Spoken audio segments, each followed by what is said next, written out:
Tired of pressing Ctrl plus Alt plus Delete every time you log into Windows 11 or 10? In this video, I'll show you how to disable the Ctrl plus Alt plus Delete requirement quickly and easily. First solution, disable through local security policy.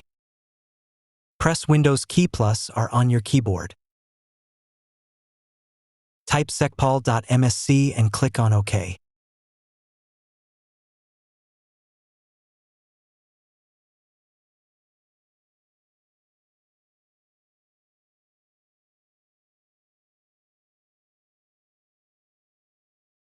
Expand local policies.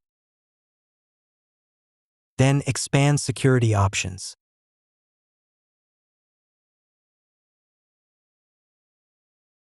Double-click on Interactive Logon.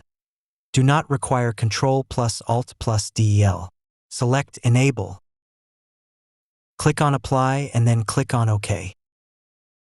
Now the Ctrl plus Alt plus Delete requirement at login is removed. Second solution, disable Ctrl plus Alt plus Delete using NetPlWiz. Press Windows key plus R on your keyboard.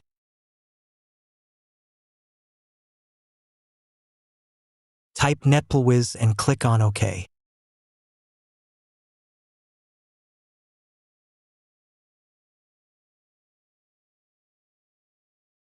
Now click on Advanced. Uncheck Require users to press Ctrl plus Alt plus Delete. Now click on Apply. Then click on OK. Now the Ctrl plus Alt plus Delete requirement at login is removed. That's it. You have successfully disabled Ctrl plus Alt plus Delete at the login screen. If this video helped you, don't forget to like, share, and subscribe for more easy Windows tutorials.